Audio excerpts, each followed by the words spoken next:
morning, Pastor Steve here. Turn to 2 Kings chapter 21, if you will. In verse 21, Manasseh was 12 years old when he became king, and he reigned 55 years in Jerusalem.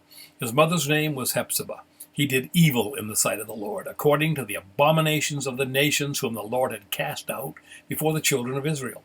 For he rebuilt the high places which Hezekiah his father had destroyed.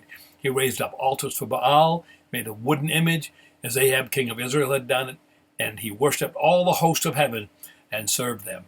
He also built altars in the house of the Lord, of which the Lord had said, In Jerusalem I will put my name.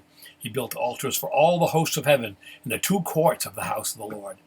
And the Lord spoke by his servant the prophet, saying, Because Manasseh king of Judah has done these abominations, he has acted more wickedly than all the Amorites who were before him. He has also made Judah sin with his idols. Therefore thus saith the Lord of God, I am bringing such calamity upon Jerusalem and Judah, that whoever hears it, both his ears will tingle.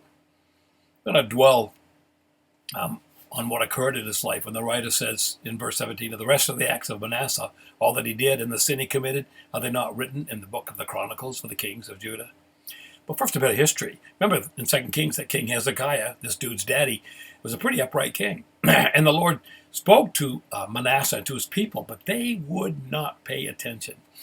God brought upon them the captains of the host of the king of Assyria, and they took Manasseh among the thorns, they bound him with fetters, and they carried him off to Babylon. First Kings, we see the same rendition and the sad result.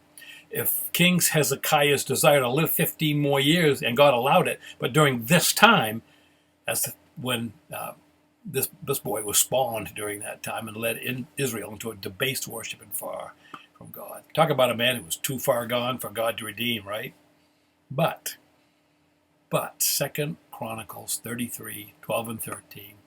And when he was in affliction, he besought the Lord his God, and humbled himself greatly before the God of his fathers, and prayed unto him, and was entreated of him, and heard his supplication, and brought him again unto Jerusalem, and to his kingdom. Then Manasseh knew that the Lord was God. You feel like you're too far gone? I have sometimes. Who have you written off as unredeemable? Which person in your sphere do you look at and say, man, that was too far gone for God to forgive? Never mind for me to forgive.